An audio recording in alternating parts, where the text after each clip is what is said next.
Mari dimulai. Bismillahirrahmanirrahim. Ada pertanyaan dari brosurnya? Ada pertanyaan dari brosur Ustaz. Yang pertama, halaman pertama masuk ke halaman 2. An Abi Hurairah qala Rasulullah sallallahu alaihi wasallam salatul rajuli fil jama'ati tudha'afu ala salatihi fi baitihi wa fi suqihi 25 dhi'fan. Wa dzalika annahu idza tawadda'a fa ahsana al-wudu'a thumma kharaja ila al-masjidi la yukhrijuhu illa as-salatu. Lam yahtu khatwatan illa rufi'at lahu biha darajatun wa hutta anhu biha khati'atun. Fa idza shalla lam tazalil malaikatu tusalli alaihi ma dama fi musallahu. Allahumma shalli alaihi Allahumma arhamhu. Wa la yazalu ahadukum fi sholatin man tadhara sholata. Rawahul Bukhari. Dari Abu Hurairah ia berkata, Rasulullah sallallahu alaihi wasallam bersabda, salatnya seseorang dengan berjamaah di masjid itu berlipat ganda pahalanya dengan 25 kali lipat daripada salatnya di rumah dan di pasar.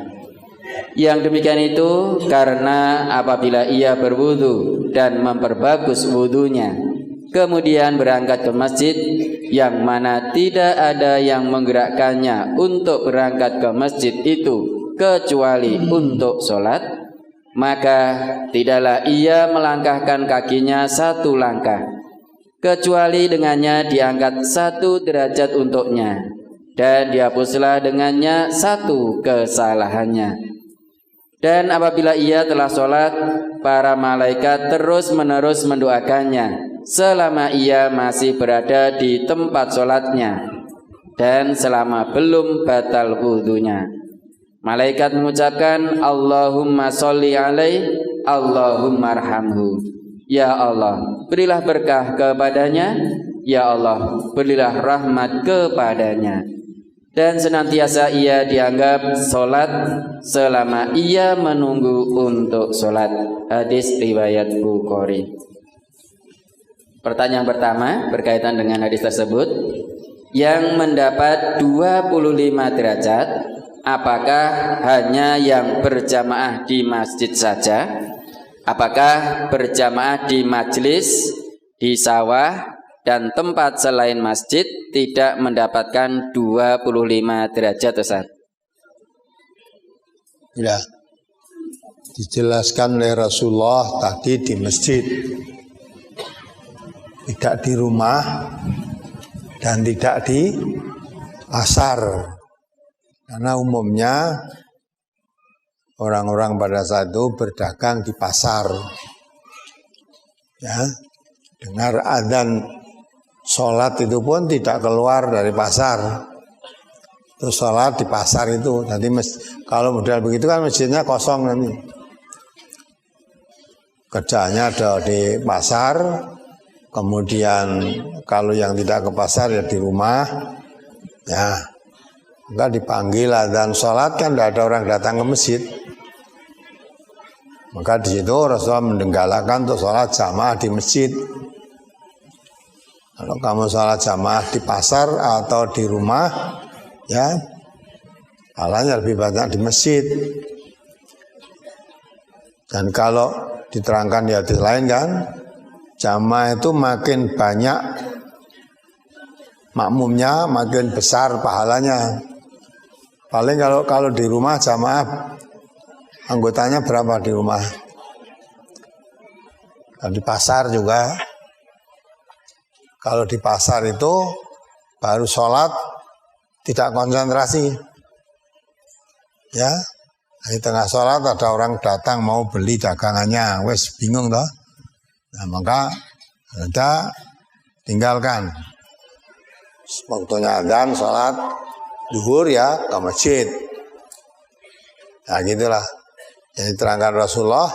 Jadi ingatnya sholat jamaah di masjid itu lebih afdol dari sholat jamaah di rumah maupun di pasar. Apalagi masih dari hadis tersebut pada kalimat dan apabila ia telah sholat para malaikat terus-menerus mendoakannya selama ia masih berada di tempat sholatnya dan selama belum batal wudhunya. Apakah berjabat tangan setelah sholat bisa dikatakan berpaling dari tempat sholat sehingga para malaikat yang mendoakan kita berhenti berdoa, Ustaz? Tidak, maksudnya dia masih ada di tempat sholat, ya, sebelum batal wudhunya dia masih didoakan malaikat. Berjabat tangan kalau habis sholat salahnya apa? Ya kok dia salam, assalamualaikum, terus duduk terus di situ jak salaman barang ragelem.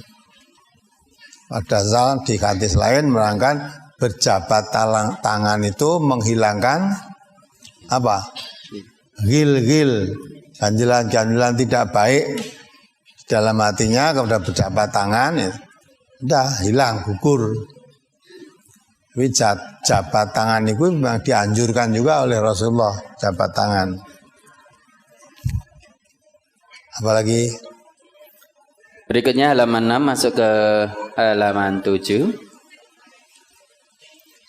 An Abi Hurairah anna Rasulullah sallallahu alaihi wasallam qala law ya'lamun nasu ma fin nida'i was saffil awwali summa lam yajidu illa an yastahimu alaihi lastahamu walau ya'lamuna ma fit tahjiri lastabaku ilaihi walau ya'lamuna ma fil atamati was subhi la atauhuma walau habwan. Rawahul Bukhari.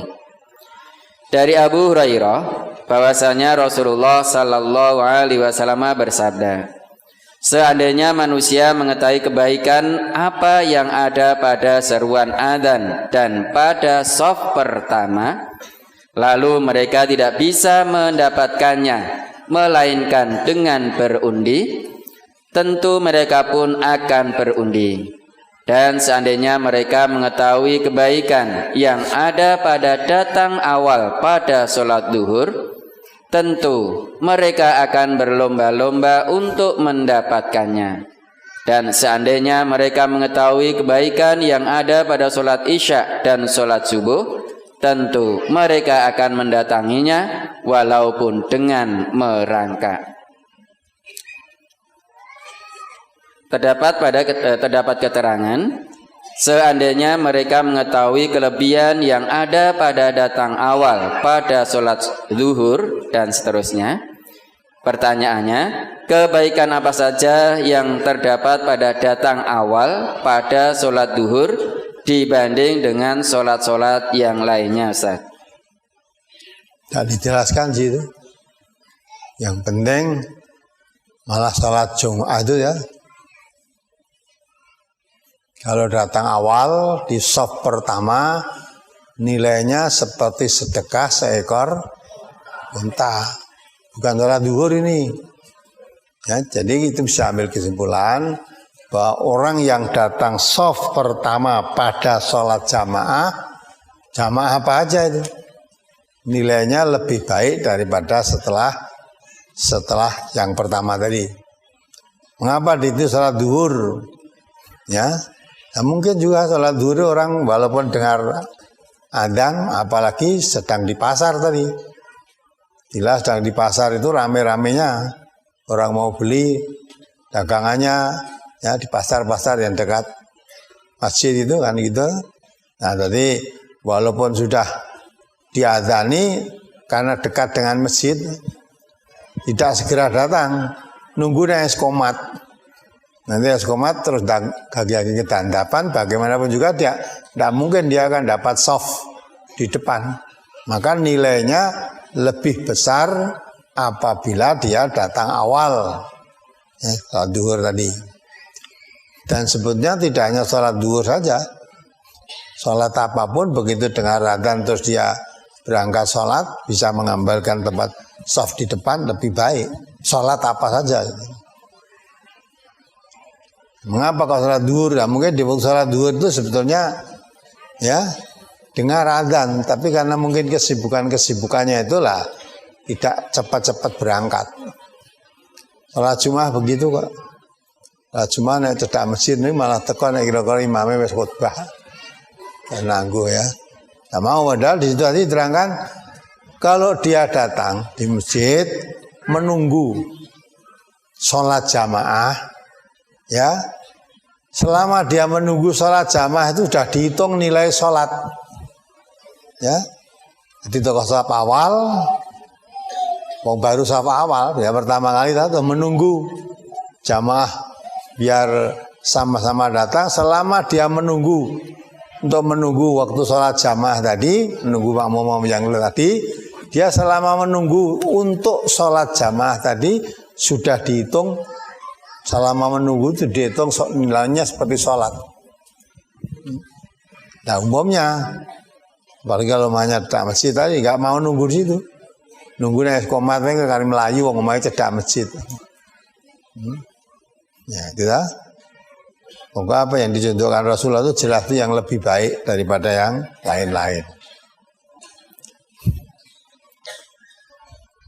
Apalagi, tapi biasanya kalau hanya dipameri ganjaran ora patek pengin. Ganjaran kari rapopo itu. Tapi nek arep antri kalau sudah lihat nanti kalau pembagian daging kurban itu ya.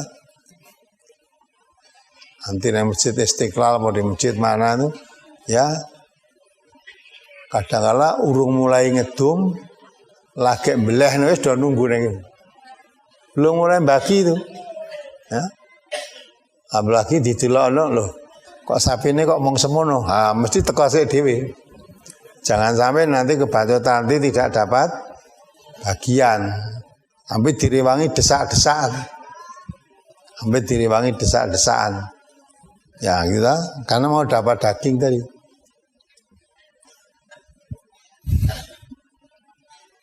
Apalagi halaman 11 masuk ke halaman 12.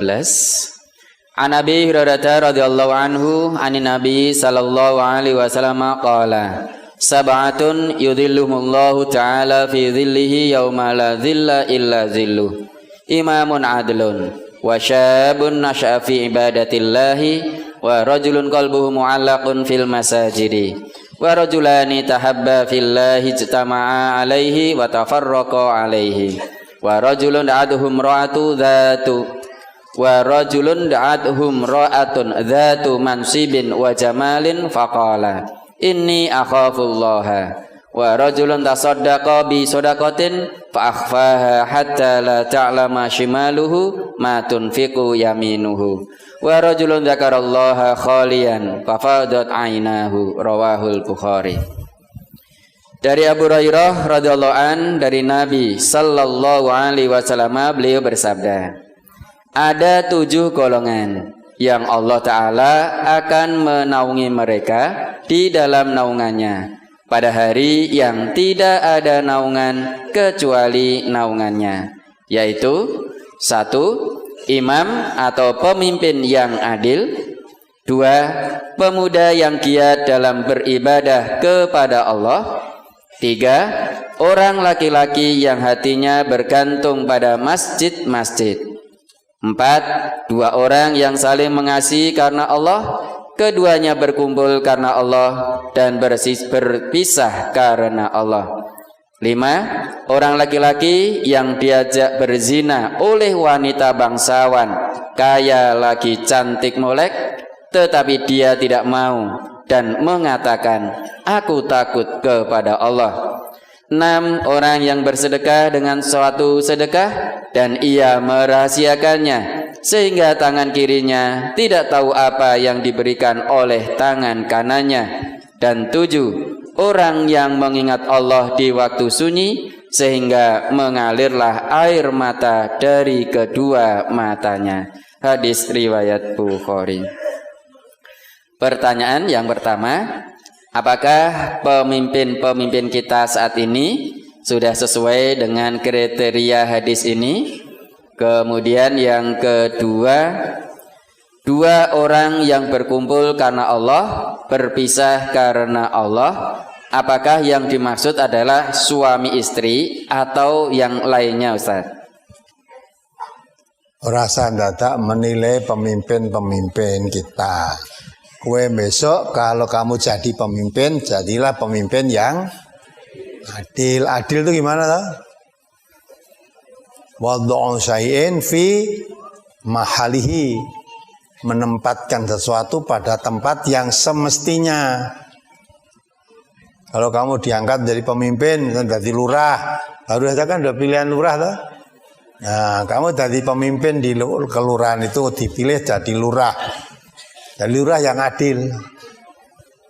Berusaha memimpin rakyatnya supaya rakyatnya sejahtera. Berusaha memberantas kemaksiatan. Ya, karena Nabi kita mengatakan man ra'a minkum munkaron falyughayyirhu biyadihi. Kalau kamu melihat suatu kemungkaran, cegahlah dengan kekuasaanmu. Kamu jadi lurah punya kuasa. Nanti kalau jadi lurah, saya harapkan saya berusaha di daerah kelurahan dalam wilayah saya jangan sampai ada kemaksiatan. Ya rasa tahu-tahu data lurah RT itu aja lah. Ya, wilayahnya lebih kecil daripada lurah. Kalau kamu diangkat menjadi ketua RT di situ, usahakan jangan sampai RT di daerah wilayahmu dibiarkan adanya kemaksiatan. Itu namanya adil. Ya. Kalau ada kemaksiatan dibiarkan, apalagi malah didukung, lah itu dolim. Jadi adil itu lawannya dolim. Ya, maka kalau kamu jadi pemimpin, jadi adil. Kamu pemimpin apa? Ya. Al-imamur ra'in. Imam pemimpin itu adalah penggembala, penanggung jawab. Lah kowe dadi RT ya ora dadi pemimpin rumah tanggamu wae wis. Ya. Ya ora pemimpin itu kudu kepala negara, kudu kepala kabupaten, kudu ndak kepala rumah tangga ya pemimpin. Ya. Nah, kalau kamu jadi kepala rumah tangga, jadilah kepala rumah tangga yang adil. Ya. Ku anfusakum wa ahlikum naro, jaga dirimu. Jaga anak istrimu jangan tersentuh api neraka. Kalau itu kamu laksanakan berarti kamu kepala rumah tangga yang adil. Ya. Tapi kalau kamu membiarkan istrimu bergaul ya dengan orang-orang yang jauh dari tuntunan agama, akhirnya istrimu terseret ikut-ikut jauh dari tuntunan agama. Membiarkan anakmu bergaul dengan anak-anak yang bebas, tidak nurut aturan agama, akhirnya nongkrong-nongkrong di jalan-jalan ganggu orang lewat, ya, ngumpul-ngumpul nyolongi helm dan sebagainya, pokoknya yang maksiat begitu itu. Kalau kamu tahu sebagai pemimpin itu tanggung jawabmu, rasa dadak mikir pemimpin negara kuwi.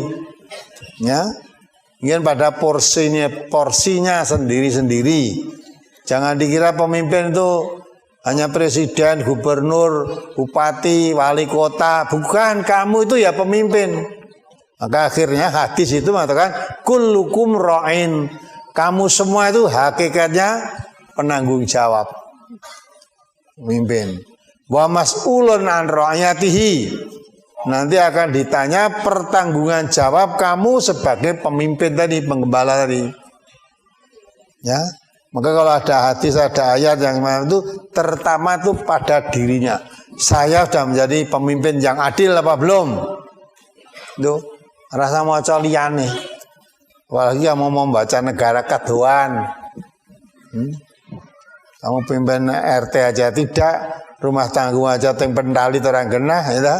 Anak lanang wedok bergaul bebas ya karuan, ya. Bebas tanpa aturan, ya.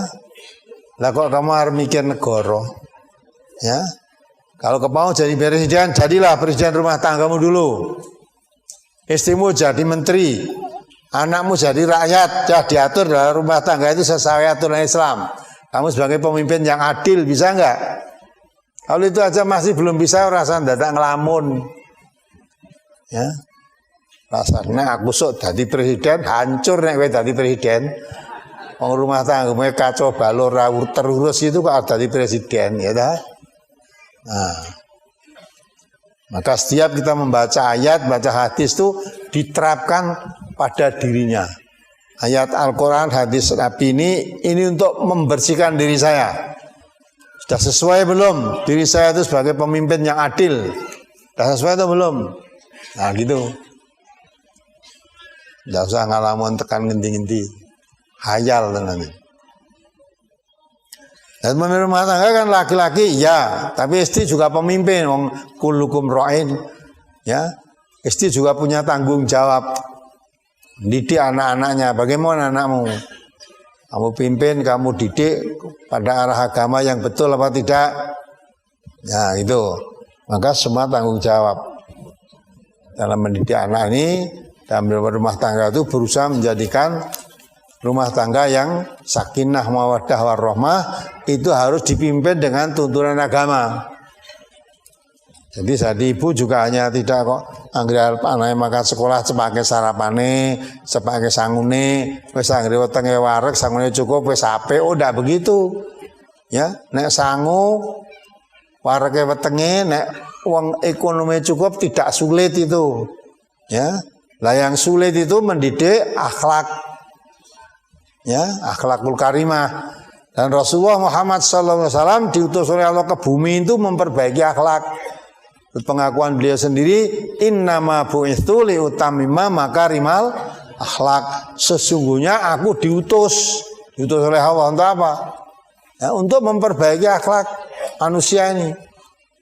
Ya, jadikan manusia mempunyai akhlakul karimah, akhlak yang mulia, bukan akhlak madmumah. Nah itu. Nah itulah, maka kalau kita dah itu ada diri kita arasan delok pimpin-pimpin yang lain-lain ini. Ya, jangan sampai kita melihat ya kuman di seberang laut tampak sedang gajah di pelupuk matamu malah tidak tampak.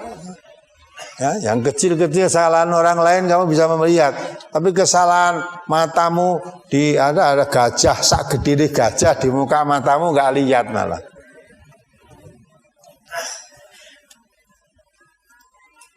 Maka kalau memperhatikan hadis-hadis Rasulullah, memperhatikan ayat Al-Quran itu memperbaiki dirinya. Insya Allah kalau kita terapkan sesuai dengan tuntunan itu, mesti menjadi baik.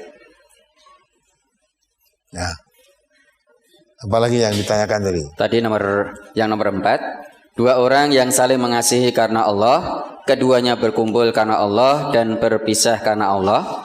Apakah ini untuk suami istri atau yang lainnya, Ustaz? Yang lain juga.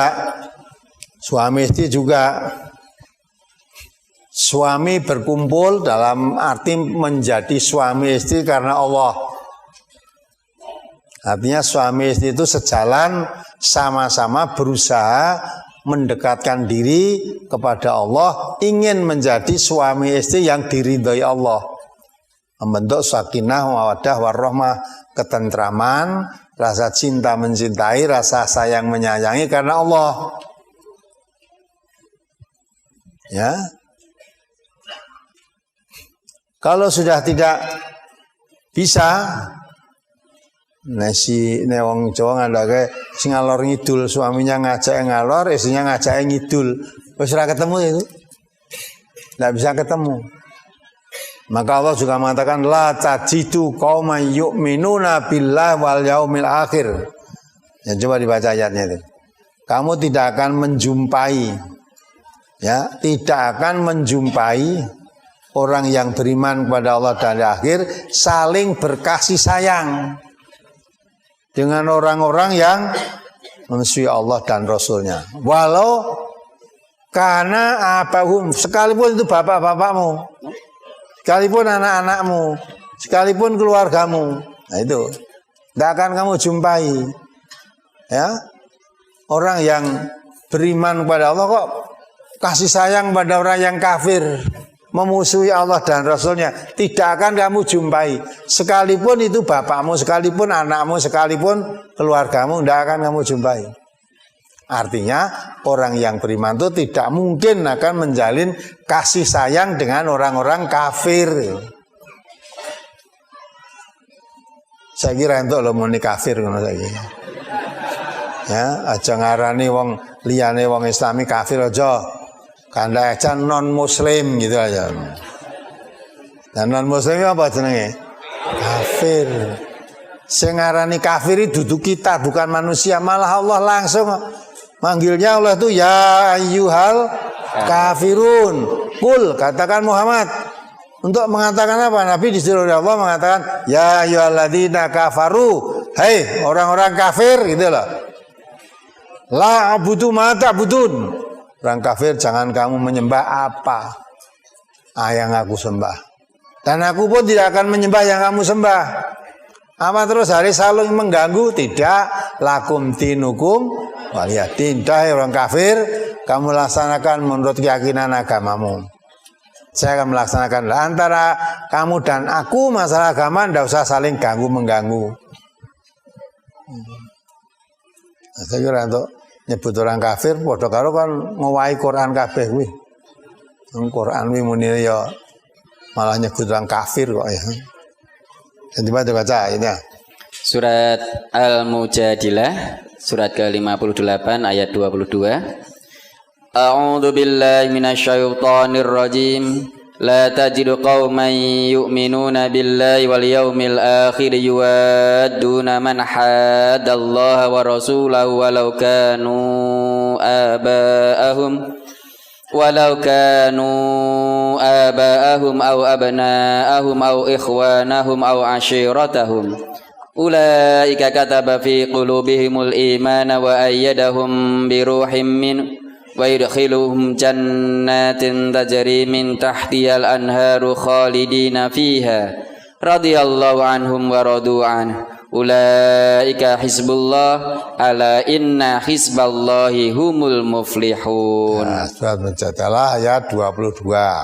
Hati-hatikan. Kamu tidak akan mendapati sesuatu kaum yang beriman kepada Allah dan hari akhirat saling berkasih sayang dengan orang-orang yang menentang Allah dan Rasul-Nya. Nah, itu dah. Jadi tidak mungkin orang yang beriman kepada Allah dan hari akhir kok menjalin kasih sayang dengan orang yang menentang Allah dan Rasul-Nya.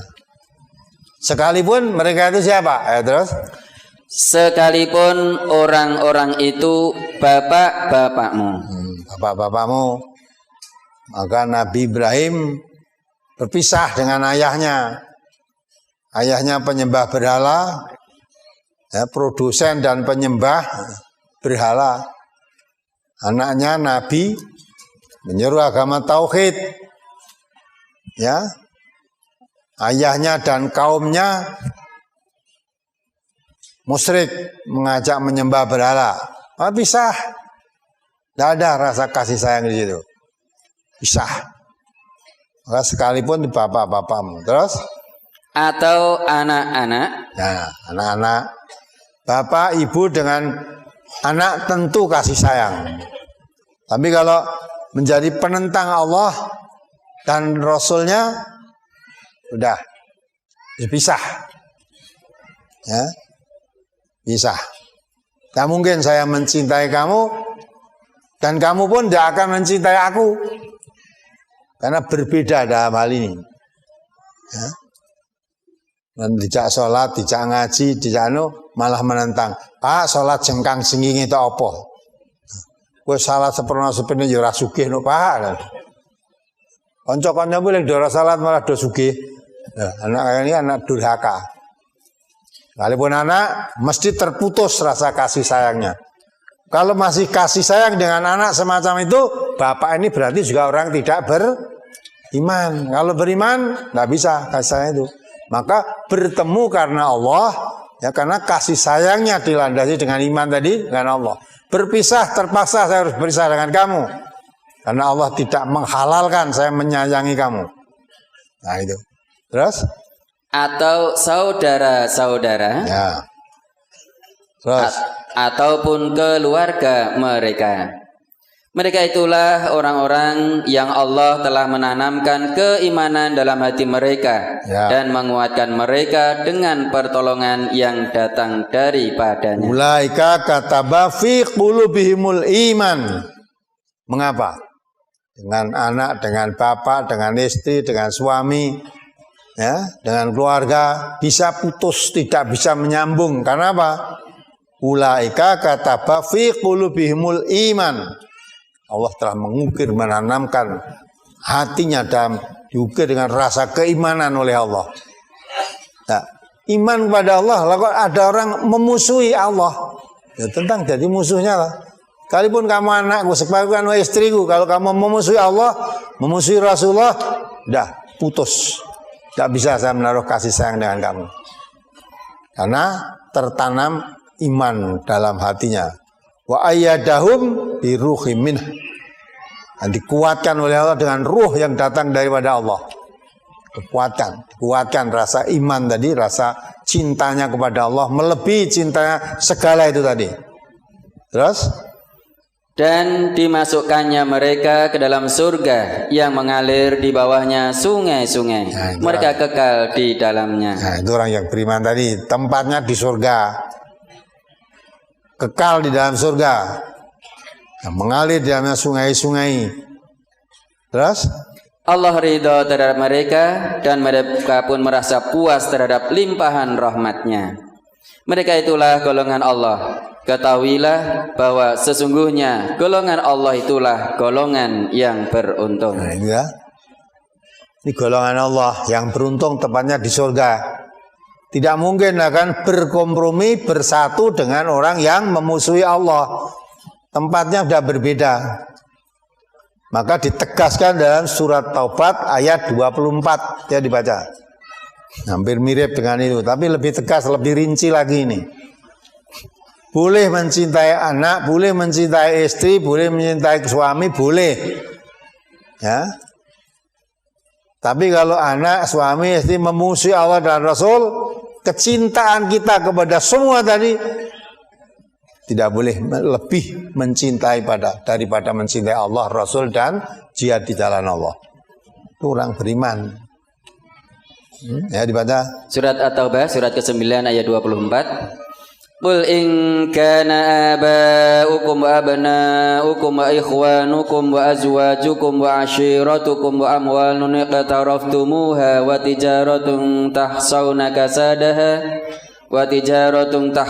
kasadaha wa masakinu tardawnaha ahabba ilaikum minallahi wa rasulih ومساكن ترضونها أحب إليكم من الله ورسوله وجهاد في سبيله فتربصوا حتى يأتي الله بأمره والله لا يهدي القوم الفاسقين. Katakanlah, jika bapak-bapak, anak-anak, saudara-saudara, istri-istri, kaum keluargamu, harta kekayaan yang kamu usahakan, perniagaan yang kamu khawatiri kerugiannya, dan rumah-rumah tempat tinggal yang kamu sukai adalah lebih kamu cintai daripada Allah dan Rasul-Nya dan dari berjihad di jalannya, maka tunggulah sampai Allah mendatangkan keputusannya, dan Allah tidak memberi petunjuk kepada orang-orang yang fasik. Ya dah. Sebelum saya jelaskan ini, kamu baca surat Al-Imran ayat 14 itu, zuyyina lin-nasi hubbus syahwat minan nisa wal banin wal qanatiril muqantarati minadz dzahabi wal fiddati wal khailil musawwamati wal an'ami wal hars. Tadi baca itu. Surat Al-Imran surat ketiga ayat 14. Zuyyina lin-nasi hubbus syahawati minan nisa'i wal banina wal qanatiril muqantarati minadz dzahabi wal fiddati wal khailil musawwamati wal an'ami wal hars dzalika mata'ul hayatid dunya wallahu 'indahu husnul ma'ab. Dijadikan indah pada pandangan manusia kecintaan kepada apa-apa yang diingini, yaitu wanita-wanita, anak-anak, harta yang banyak dari jenis emas, perak, kuda pilihan, binatang-binatang ternak, dan sawah ladang.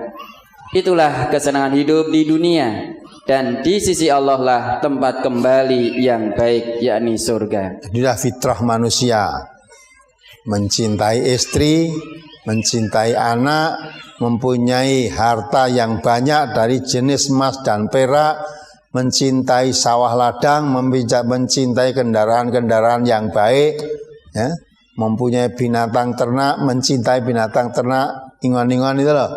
Itu boleh semua itu dan dijadikan indah oleh Allah, manusia mencintai itu. Tapi dijelaskan oleh Allah itu semua tadi kesenangan hidup di dunia. Dan di ayat lain kesenangan di dunia itu tidak lain mataul huru, itu kesenangan yang menipu. Yang menipu. Dan kesenangan yang sesungguhnya itu nanti di sisi Allah. Ya. Maka diterangkan itu dzalika mataul hayatid dunya wallahu indahu husnul ma'ab. Dan kesenangan di sisi Allah nanti, di sisi Allah lah kesenangan yang hakikatnya senang, yang kesungguhan, tempat-tempat kembali yang baik, akan menikmati kesenangan yang tidak akan putus-putusnya. Maka mencintai istri, mempunyai anak, mencintai harta banyak itu boleh. Tapi kembali pada ayat 24 Taubat tadi, menyangkut itu juga. Katakan Muhammad, in kuntum abakul ingkana abaukum, katakan Muhammad.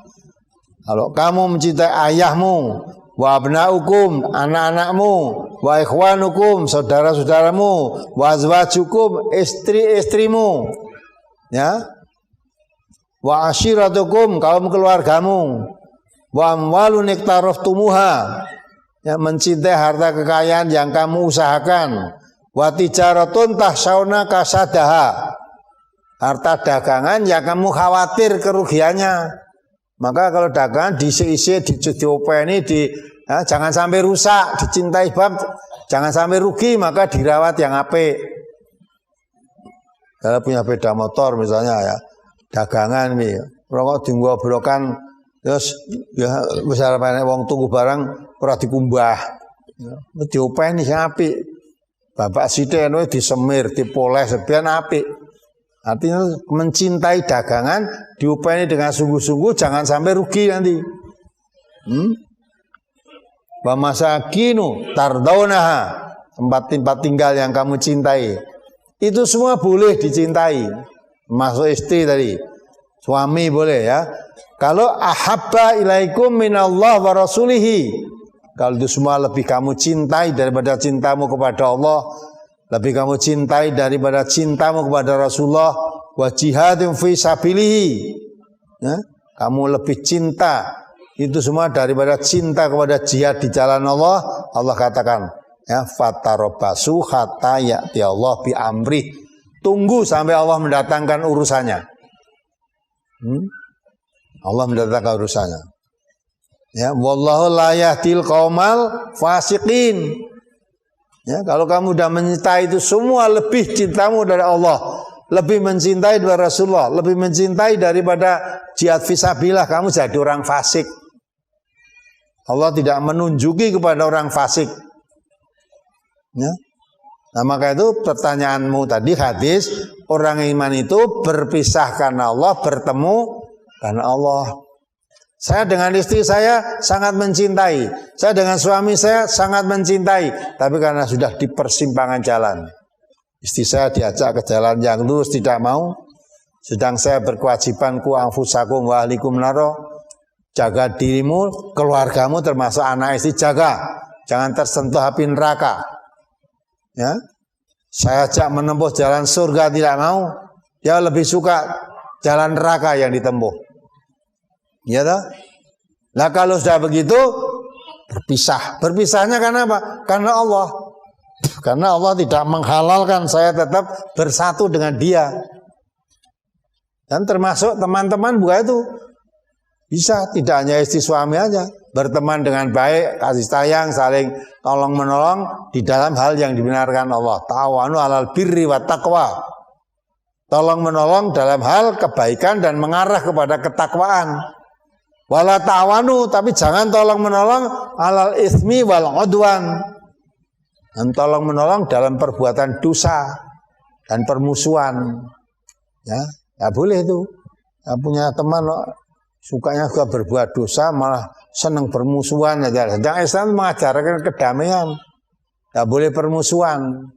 Ya, maka kalau tolong menolong hal dalam perbuatan dosa haram hukumnya. Tolong menolong itu boleh dalam hal kebaikan, alal birri, ta'awanu al birri, ya, dalam kebaikan, wa taqwa, dan mengarah kepada takwa, tunduk patuh pada Allah.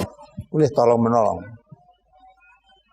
Wala ta'awanu alal ismi, jangan tolong menolong dalam berbuat dosa. Jelas itu perbuatan dosa kok kamu tolong. Bantu membantu dalam dosa. Ya. Nah, itulah. Maka yang begitu tuh bertemu karena Allah meridhoi untuk kita bertemu. Ya, kalau memang tidak ridho pertemuan kamu dan aku, tidak ridho, Allah terpaksa harus pisahnya karena Allah tidak meridhoi. Apalagi suaminya kafir, istrinya muslimah, atau sebaliknya, ya, istrinya kafir, suaminya muslim, itu juga sama lah itu. Quran lebih menegaskan lagi dalam surat Mumtahanah, dibaca lagi itu, ulang-ulang karena sesuai dengan pertanyaanmu, nyangkut itu. Ayat 10 itu. Mumtahanah ayat 10. Surat Mumtahanah, surat ke-60 ayat 10. Ya ayyuhalladzina amanu idza ja'akumul mu'minatu muhajiratin famtakhinuhun Allahu a'lamu biimanihinna fa in 'alimtumuhunna mu'minatin fala tarji'uhunna ilal kuffar lahunna hillul lahum wa lahum yahilluna lahun. Nah, sampai di situ aja.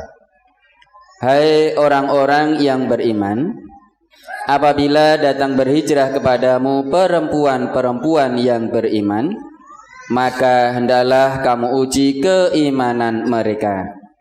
Allah lebih mengetahui tentang keimanan mereka.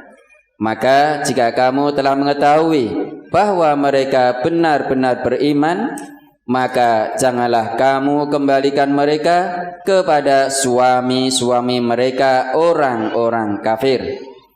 Mereka tiada halal bagi orang-orang kafir itu, dan orang-orang kafir itu tiada halal pula bagi mereka. Ya, dah jelas kan?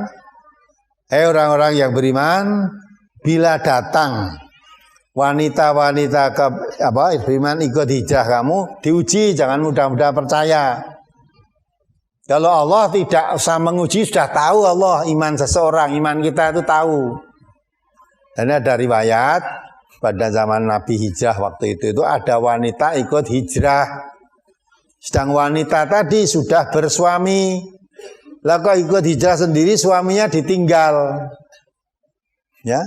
Nabi tidak boleh begitu saja langsung dibangga, diuji dulu.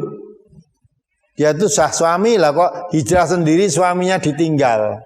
Ditanya, diuji kebenarannya. Kamu hijrah itu karena iman atau karena sedang cekcok dengan suamimu? Nah, nek cara Jawane kowe wis purek. Ya, arep lunga genah lunganya ndi semelu hijrah wae lah, itulah. Nah, diuji dulu kebenarannya, dia iman atau karena sebab lain.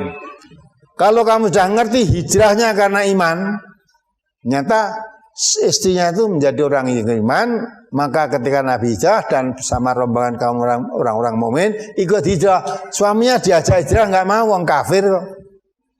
Maka setelah kamu tahu bahwa ya wanita hijrah itu karena iman, suaminya tidak mau hijrah karena kafir, maka jangan kamu kembalikan. Ya. Fala tarji'u hunna ilal kuffar. Wanita-wanita ini jangan kamu kembalikan kepada suami-suaminya yang kafir tadi. Kenapa? Lahunna khillulahum. wanita-wanita beriman tidak halal untuk laki-laki kafir. Ya. Walahum yakhilluna lahun. Ya, sama. Dan laki-laki kafir tidak halal untuk wanita-wanita beriman. Sebaliknya juga sama. Kalau yang beriman tuh laki-lakinya tidak halal juga untuk perempuan-perempuan beriman. Lah maka dia karena tidak halal, jangan kamu kembalikan. Berarti oleh Allah dipisahkan tuh. Maka orang ini bertemu karena Allah, berpisah karena Allah. Kalau kita kan tidak, suamimu, istrimu gak sholat, ya ora sholat jane ya ora kena ning piye bojoku ayu banget to. Golek bojo ayu ngono ya angel. Ya. Ya. Golek bojo ayu ya angel. Ya ben ora salah tak openi. Timbang entuk bojo ora ayu sing salate sregep ning ora ayu lho, bodoh kamu. Ya. Baca ayat Al-Qur'an. Ya. Surat Al-Baqarah itu. Ya, 221 atau berapa itu? Ya. Lebih baik kamu menikahi budak yang mukmin daripada wanita yang cantik menarik hatimu. Ya. Wanita cantik menarik hatimu, dah. Tapi itu kafir wanita itu. Cantik tapi. Ya, cantik itu berapa tahun? Ya cek 100 tahun ya cek antik orang. Ya, enggak? Padahal kecantikan kamu nikmati itu orang yang setengah dino aja enggak ada. Kalau dibanding waktu di akhirat. Karena waktu di akhirat itu 1 hari di akhirat sama dengan 1000 tahun perhitungan waktu di dunia ini. Ya, kamu punya istri cantik, kamu mati kafir-kafir dupeni itu harus mbok openi pirang tahun. Orang nanti setahun setengah dino enek. Maka itu penipuan mataul ghurur, kesenangan yang menipu. Nah, sedang wanita yang kamu anggap tidak baik apalagi melarat wong budak, itu akan membawa kamu ke surga. Dan wanita cantik molek yang kafir tadi, walaupun kamu tertarik hatimu melihat, itu membawa kamu ke neraka. Saya baca ayatnya. Surat Al-Baqarah, surat kedua ayat 221. Wala tankihul musyrikati hatta yu'min wala amatun mu'minatun khairum min musyrikati walau a'jabatkum wala tunkihul musyrikina hatta yu'minu wala abdun mu'minun khairum min musyriki walau a'jabakum ulaika yad'una ilan nar wallahu yad'u ilal jannati wal maghfirati bi'idni wa yubayyinu ayatihi linnasi la'allahum yatazakkarun. Ya, itu diterangkan wa yubayyinu ayatihi linnas. Ya, linnas. Untuk apa? La'allahum yatazakkarun. Ya, diartikan. Dan janganlah kamu nikahi wanita-wanita musyrik sebelum mereka beriman. Sesungguhnya wanita budak yang mukmin lebih baik dari wanita musyrik walaupun dia menarik hatimu. Nah, walaupun menarik hatimu, wanita musyrik kok menarik hatimu, kira-kira tertarik apanya? Bapak-bapak ini adalah wanita tertarik apanya? Imannya atau musyriknya? Tertarik rupanya. Musyrik hitungan buri itu dah. Rasa wes, musyrik aku tertarik ini wanita cantik banget ini. Ya, walaupun kafir ora apa-apa kafir ya. Terus? Dan janganlah kamu menikahkan orang-orang musyrik dengan wanita-wanita mukmin sebelum mereka beriman. Sama kan? Kamu punya putri ayu. Ya. Dilamar oleh laki-laki musyrik atau kafir ya. Nek tak tolak piye wong dia menteri ya, walaupun ora syarat ning menteri engko nek nang ngendi-ngendi dikawal ya, fasilitasnya cukup wes. Masalah itu kan urusan ibadah, urusan mereka wes ben wae tak nikahne lah, itu orang tua yang terkeblasuk ya gitu itu. arep nggarap anake mlebu neraka ya begitu. Terus lanjutannya ayat, Sesungguhnya budak yang mukmin lebih baik dari orang musyrik walaupun dia menarik hatimu. nah, ya. Kowe timbang anak wedok sing muslimah tadi mbok kawin ke dengan orang musyrik walaupun kaya, walaupun ganteng, walaupun punya jabatan, tapi musyrik atau kafir. Luwih becik entukna budak wae. Rupane elek, melarat, ya, randi omah, omahe cek mager sari, gitu. Tapi iman, nah ini, iman itu nilainya mahal. Karena imannya itu akan membawa ke anak perempuan nanti surga. Tapi yang musyrik atau kafir tadi akan membawa kamu ke neraka. Ya. Karena umumnya manusia tidak mengerti nilai iman. Ya. Ben bojoku ayu. Perkara kadang-kala dipanggil lewat online di wong liya ora apa-apa lah. Nek ajik mulih nang omahku. Ya. Jadi banyak orang tertarik mula karena istri saya itu sangat cantik, mula akeh wong manggili. Ya. Malah laris dah. Nah, laris. Samping itu dapat tambahan penghasilan. Wong mulih ya ora kelong malah sik wutuh. Malah ditambahi itu. Nah, yang begitu itu. Maka Allah membandingkan akan membawa kamu ke surga, yang kafir atau musyrik membawa kamu ke neraka. Terus Mereka mengajak ke neraka, sedangkan Allah mengajak ke surga dan ampunan dengan izinnya. Dan Allah menerangkan ayat-ayatnya atau perintah-perintahnya kepada manusia supaya mereka mengambil pelajaran. ya, supaya mengambil pelajaran. Perbandingan itu budak rupane elek karo wanita cantik, molek, sugih, ya, banyak orang tertarik, dirinya sendiri tertarik, itu membawa kamu ke neraka. Neraka karo surga pilih ndi? Lah umumnya orang pilih mana? Pilih neraka. Mula untuk wis ben ra salat ra apa-apa ning sugih, ya ta? Tur gagah, ganteng, tur pejabat sisan nek butuh ya cantik kena dipamerke wong. Lagi cak srimbit bareng ngono wong delok do ngiler kabeh. Nah, bangga ngono. Calon masuk neraka. Nah, inilah. Allah beri pelajaran untuk manusia. Ya, supaya manusia mengambil pelajaran itu. Ya, Allahum yatadzakarun. Ini secara sepintas no. Ibu-ibu kalau punya anak perempuan dilamar laki-laki. Wes pokoke sing nglamar kuwi kenalan numpak Mercy. Mercedes iki lho. Wes anggo kacamata riben. Wagah pokoknya. Lah kek medun ngono wong tuane wis gogloh.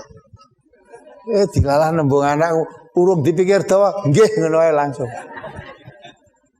Punjing napa lah langsung ae ta. Nah. Itu. Ayat-ayat ini tidak dikenal, malah dibaca ayat itu tidak ada krungu. Wah nanti pamer nanti. Aku wingi bar dicak mantuku ning Jakarta, wah dibung-bungke nang Ancol. Mulai ditumpake pesawat dijemput nganggo Mercy, terus pengawal akeh dianget. Wah, dadi orang gede aku. Iya, bangga ngono kuwi. Ya. Maka orang biasanya mudah tertarik masalah harta. Walaupun Allah mengatakan itu kan membawa anakmu istrimu nanti membawa ke neraka, sedang yang kamu tolak tadi sebenarnya membawa kamu ke surga dan ampunan dari Allah. Itu surga diampuni. Lah perkara saiki kurang ayu, sok ning swarga dadi widodari ayu banget. Tur surat tambah tua, muda terus. Saiki ayu-ayune wong ning donya 50 tahun apa ya cek ayu. Ya. Ketua apa meneh? Untune ompong. Ya ta? Pipine kempot, apa ya cik ayu coba. Lah ning swarga ora iso kempot. Ya. Gadis terus. Artinya masih muda terus. Kalau ada seorang ibu sudah tua tanya pada Rasulullah, "Ya Rasulullah, apa saya besok juga masuk surga?" Rasulullah gojek sama perempuan. "Ya, Bu, orang seperti kamu di surga tidak ada." Nangis wanita tadi. Ya, tidak ada. Karena seolah Nabi sudah mengatakan orang seperti saya tidak ada di surga, berarti Pak aku ini masih merokok berarti. Katakan nangis. Akhirnya dipanggil ibu, panggil Nabi. Coba datang ke sini. Ya, orang seperti kamu di surga tidak ada. Kalau kamu nanti masuk surga, kamu jadi muda belia lagi. Baru senyum dia. Ya. Jadi rumah sana wong kayak aku tua orangnya, wong swarga kaya kowe iki rene mesti ora enek wong tua-tua pemeneh mlaku nganggo teken ning swarga kuwi. Rene ning swarga jadi muda semua, ndak ada orang mlaku tekenan, ya. Ndak ada, sehat semua. Ndak ada sakit pun nggak ada. Nah, gitu. Nah, itulah kembali pertanyaan, ya.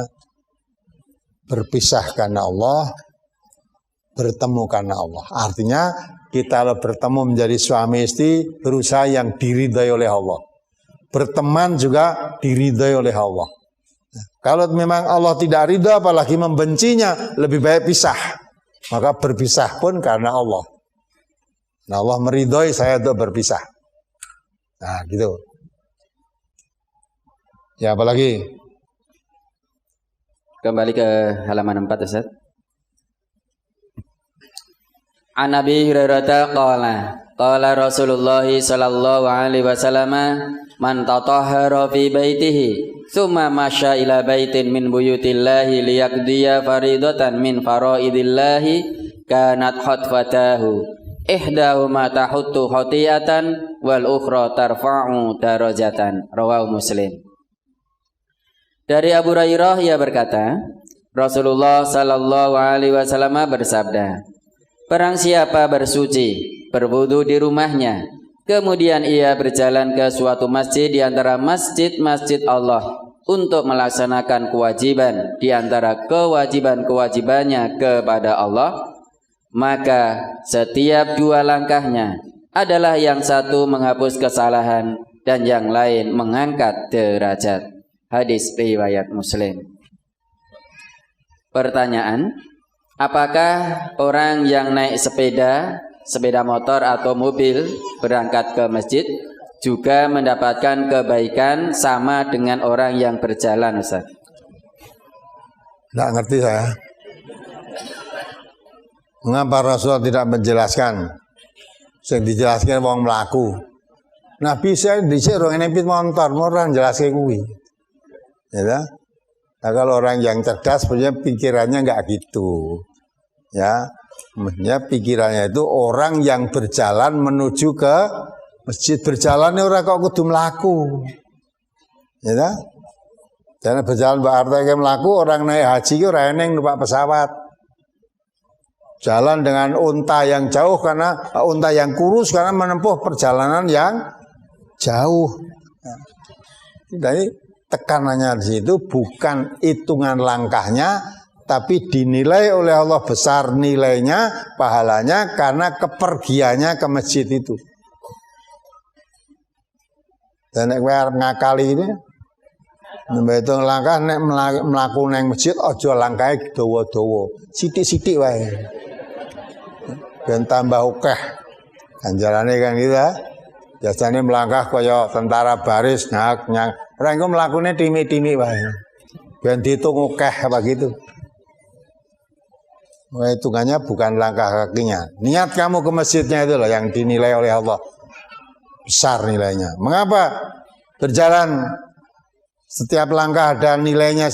Karena waktu dahulu itu orang kebanyakan hanya berjalan kaki. Reneng yang masjid pas sepeda motor reneng. Tidak ada. Dan numpak unta melaku apa ora? Untane kan ya melaku toh. Jalan yang nganggo langkah, nek sepeda motor nganggo langkah. Nah, maka itu jangan terpaku. Itu tekanannya itu bahwa Rasul menekankan orang berjalan untuk ke masjid sholat jamaah itu nilainya besar. Maka baru perjalanan saja dihitung suatu pahala. Maka masuk akal kalau kamu sholat di rumah, tujuan nilainya lebih besar. Kalau kamu sholat ke masjid lebih besar daripada sholat di rumah. Kamu tidak di rumah, kamu tidak melangkah ke masjid. Nah, nilainya perginya ke masjid itu dihitung. Kalau di rumah kamu nggak pergi ke masjid. Apalagi? Ustadz pernah menerangkan, setelah salam dari sholat dianjurkan membaca istighfar, bukan bersalaman. Yang paling dituntunkan yang mana? Kalau bersalaman dianjurkan saat sebelum sholat atau saat berpapasan, Ustaz? Salaman itu urusan apa? Nah sekarang nek wis salat assalamualaikum, salatnya rampung urung? Nah kalau terus salaman salah ya apa? Ya? Lah salaman sing ora dituntunke kowe salaman mubeng mlaku-mlaku karo membaca selawat. Lah kuwi ora enek riwayate. Kanjane bar salat mubeng kabeh Allahumma sholli ala gitu, mubeng-mubeng itu enggak, cari riwayatnya enggak ada. Tapi nek wong assalamualaikum, waalaikumsalam, tadi memang ketika ketemu belum sempat salaman. Lah waktu sudah datang wis ngatur shop itu udah sempat. Lah bareng assalamualaikum salaman. Enggak salah itu. Ya. Kalau salaman itu ditekan. Misalnya kamu tadi berada di balik pohon itu, ya, kamu di sana balik ketemu di situ di pohon, salaman lagi, tidak apa-apa. Sudah bar sholat, mau akan sholat ya jejer neng kono, wis salaman, jagongan salaman, bareng bar sholat salaman meneh lah, itu enggak. Ya. Okean sing salaman. Tapi salaman itu hakikatnya boleh saja. Karena bukan ibadah. Karena salaman itu menggugurkan ganjelan-ganjelan jelek yang ada di hati. Harusnya begitu. Orang salaman itu udah gugur semua dosa-dosanya. Ini saat ini wong saiki ya aneh-aneh wong. Harus jotosan ya salaman saya. Malah saking salaman jane gedeng, salaman kalau ngeremet niate nglarani sing jak salaman. Nah, itu akal manusia. Artinya kalau kamu bisa sholat, salaman, zikirnya dituntunkan. Walaupun salaman tidak dituntunkan setiap begitu, zikir itu ibadah dituntunkan. Salaman bukan suatu ibadah. Maka kalau kamu zikir salaman dulu tidak membatalkan ibadahmu. Atau sedang kamu zikir jajak salaman oleh saudaramu ditampani ya orang rusak ibadahmu. Yang penting zikirmu itu ada bilangan ketentuan yang tentukan 33 dan sebagainya. Diselani salaman kuwi ya ora lali kok ngitung. Gitu. Wadine ya, kalau kamu mempunyai keyakinan yen bar salat ra entuk salaman wis aja salaman ra apa-apa ya. Lah perkara dijakkan salaman kancamu kowe tetep meneng wae ya sudah. Itu urusanmu. Nanti doyak-goyak ngono barang nanti tangane disok-sok kayak ngono ya ora gelem. Sing jak salah sing ngajak wis iki wong iki sadar apa iki. Ketoke melek dikira dicoba-coba meneng wae. Nah, salaman salah ya apa toh? Jadi salaman itu bukan ibadah, maka tidak perlu tuntunan. Ya, kalau zikir tadi memang ibadah, maka perlu ada tuntunan.